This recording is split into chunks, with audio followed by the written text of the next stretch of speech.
Hey everyone, it's Casual.Boops coming at you with another video here, and today we're going to feature the Valiant, uh, the Tier 5 gift tank that was given out to everybody here a couple of days ago, and as you can see, everybody has it, which is why we're in the middle of Hurricane Valiant. The teams are mostly Valiants on our team and the enemy team, and today we're going to be featuring videos. This replay is from Thunder and his platoon mate. Actually, you know what? He just joined this game solo. I think he platooned up with somebody later on, but here we go. Um, so what about the Valiant? You know, it was a real tank. It was actually built. I think one of them, and you can go and check out that video from the tank museum that kind of features the things. It talks about the actual tank itself. But the gist of it is, this tank is just the worst tank that's ever been built ever in real life. So no surprises, in the game of World of Tanks, it is also pretty awful. When you compare it to the M4 Improved, it is just a sea of red. Just everything about it is bad. Except, I mean, I guess it would be easier to talk about what is good about it, and that there's two things that I think that are very good. The premium penetration is 144. That's pretty good for tier 5. And then also the gun depression. It gets 12.5 degrees of gun depression. That is exceptional. Most things just get 10. 10's pretty good. 12.5 is obviously better. It gets a little bit of armor. Obviously not enough, as you can see here. But that's basically it. The speed is god-awful. You know, it's a free tank. It's fine. It's a tier 5 pew-pew. I haven't played mine, but, you know, I'll probably dust it off once and then fine. If you can sit and look at it, you can I don't know, sell it for some credits if you want, or use it to store crew instead of the barracks, I guess, if you're short on barracks slots. Anyways, we're gonna watch Thunder, and he's gonna put this thing to good use. And yeah, I guess the main downside to the Valiant, I think, and what we're seeing now is, good lord, the thing is just so slow. So I can't quite tell, but it might. The reason the Thunder is going actually pretty quick here is he might have a turbo on this. You'll have to confirm if you can with me, Thunder, here later on. Let me know if you actually are running the turbo or not, because I have listed the top speed of this thing is supposed to be 19. 19 kilometers per hour is supposed to be the top speed. So I think he's going faster. He must have a turbo on this thing. Anyways. Good lord, that's the main thing holding this thing back, I think, is just the horrendous top speed. Everything else you could probably work with, but the top speed being 19, that's like TOG levels of slow. So while we're watching him just kind of tool around at the speed of TOG, I'll just say, you know, so Wargaming gave out a bunch of gift tanks that have been previous gift tanks from other years, in addition to this one, Valiant. The Valiant is the new one. And I will say, previous tanks, the BT-7 artillery is not an actual artillery piece. It's an actual like little light tank. It's a Russian tank. It's tier 3, and it has an HE. You know, it's basically got a dirt gun. I will say that one's actually pretty fun. So if you haven't played that one, everybody should have it now. Highly recommend giving that one a spin, because I think it's got the best power to weight in the game, but that might not be the case now that the Wheelie Boys are in the game. But previously, for a long time, it had the best power to weight in the game, something like 30, a lot, really fast, and it's got a pretty fun derp gun. Yeah, it's just fun for tooling around at tier 3 if that's your thing.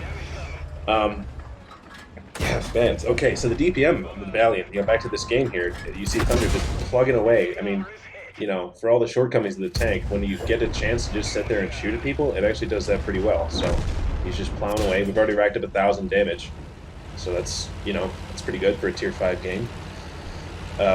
Anyway, so the other one that's actually worth playing is the T-29. So there's a T-29 with no dashes. That's the tier 7 American heavy tank.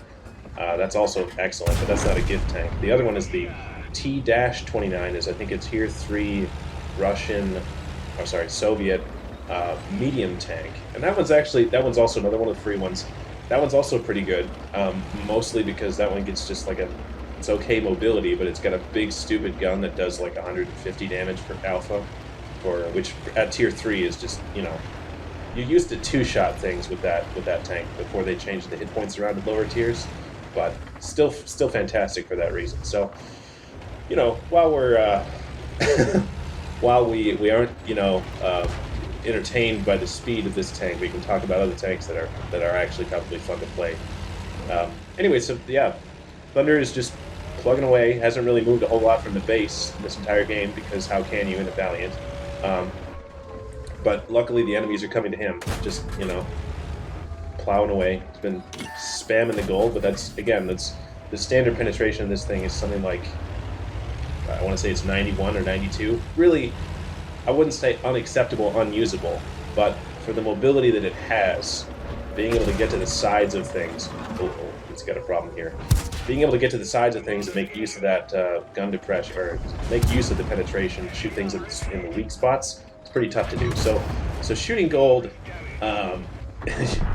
you know, I wouldn't necessarily advocate for just the spammage like this, but you got to do what you got to do. Wargaming's got a mission on right now where you do well in these tanks. You get that other freebie, the A46, which we don't. I haven't seen those yet, and they're hard to get so far.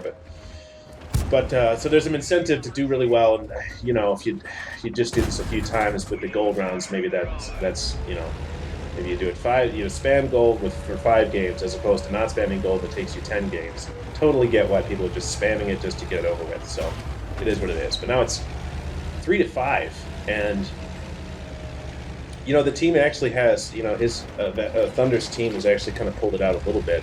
It's not just such a mess, but you see the view range in the Valiant is also so god awful. It's like 350. He can't even spot the top of that hill by himself.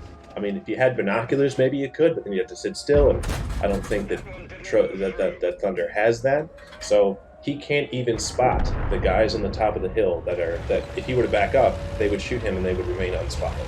So, you know, there's oh, you know what? Part of the reason that he can't spot that is because his commander's dead. So that's, you know, that's an issue. Anyways, putting a good shot and got a good base reset here, and hope he's got to clean this up before the guys come off the hill, because if they come in behind him, he'll be pinched. He has a teammate here in a Valiant that's on a 1-line, but he'll take an eternity to get back. So it's basically him versus 3 people here in an artillery, and the artillery has just somehow ignored him. I don't know how. Maybe he's rotating. I mean, I don't know. I think the Gorilla and the frickin' the Panzer IV are probably the 2 fastest tanks in this game right now. So it's kind of doesn't get the reset, but somehow the other Valiant comes to save the day, and now we got to not get derped because the Panzer IV has the 10.5 centimeter derp gun, which is fantastic, by the way. If you're looking for a fun tier 5 to play, that's a strong contender. But as you can see, the Panzer IVH way more mobile and can definitely flex around better than the other tanks in this game. So Thunder's really got to think about where he wants to be, because this Panzer IVH can really take the time to get. Yeah, so you can see he's looking to the right because there's another path. If the Panzer IVH goes down in the water and comes back up by the cap, depending on where the enemy Valiant is, Thunder could be pinched. Again, pinching means somebody, you know, there's 2 tanks firing at you from different directions. I'm sure you've all experienced that. It's not very fun.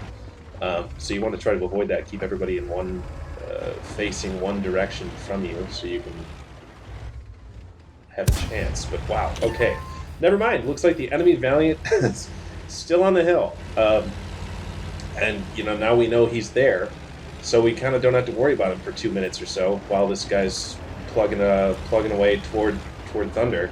You know, he's gonna have to come up a hill to get to Thunder. So at the maximum speed of Valiant, you know, that's just gonna take forever. So if I were Thunder, I would be trying to find the Panzer IVH and take him out of the game right away. But it sounds like, you know, if we know the Valiant is coming this way, looks like Thunder's gonna go and just, you know, try to take this fight on as quick as he can on his own terms. So that way, if and when he does find the Panzer IVH is by himself. Where is the Valiant? They're not fast. I left him right here. Where did he go? What is happening?